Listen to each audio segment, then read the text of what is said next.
কঠিন দেয়ালের মতো, সীসা ঢালা প্রাচীরের মতো আমাদের সম্পর্ক। পড়েন সুবহানাল্লাহ। হৃদয় ঠান্ডা লাগে না? আমি বলতে যেই তো আমার কলিজা ঠান্ডা হয়ে যাচ্ছে। আমরা যে ভাই ভাই, আমাদের সম্পর্কটা কেমন? বিষ্ণু বলেন তোমাদের সম্পর্ক বড্ড মজবুত সম্পর্ক, তোমাদের বন্ধন বড় সুদৃঢ় বন্ধন। এটা ইস্পাত কঠিন দেয়ালের মতো, সীসা ঢালা প্রাচীরের মতো। সীসা ঢালা প্রাচীরের মতো তোমাদের বন্ধন। একটা দেয়াল প্রাচীর যেমনি একটা part, one part strengthen the other part, তেমনি আমরা এক পার্ট আরেক পার্টকে হেল্প করি, সহযোগিতার হাত বাড়িয়ে দিই। বিশ্বনবী সবশেষে একটা উদাহরণ দিলেন। উদাহরণ কি দিলেন? ওয়াশাব্বাকা বাইনা আসাবিহি।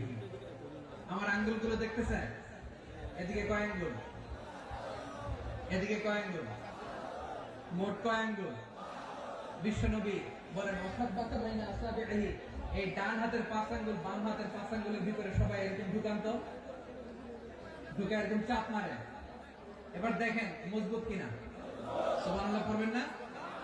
বিষ্ণু বললেন ডান হাতের 5 আঙ্গুল বাম হাতের 5 আঙ্গুলের মধ্যে ঢুকিয়ে দিলে যেমন শক্ত আর মজবুত, মুমিন ভাইদের মধ্যে সম্পর্ক এমন মজবুত। পড়েন সুবহানাল্লাহ। এরকম 5 আঙ্গুল ঢুকিয়ে এরকম শক্ত করে এরকম মজবুত। আল মুমিনু লিল মুমিনি কাল বুনিয়ান ইসুদ্দু বা'দুহু বা'দ ওয়া শাব্বাকা বাইনা আসাবিহি। তাহলে আমরা এক উম্মাহ, আমরা এক উৎস থেকে এসেছি, আমরা এক দেহ এক প্রাণ, আমাদের সম্পর্ক বড় মজবুত। এবার আল্লাহরে বললাম, আল্লাহ আমাদের সম্পর্কটার একটা নাম দিয়ে দেন। আমাদের এই চমৎকার সম্পর্কের একটা নাম থাকার দরকার আছে না? রব্বুল আলামিন আমাদের সম্পর্কের একটা চমৎকার নাম দিলেন। নামটা হচ্ছে ভাই ভাই সম্পর্ক।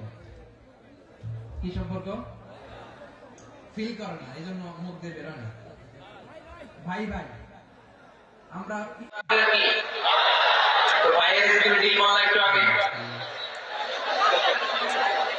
একটু আগে যে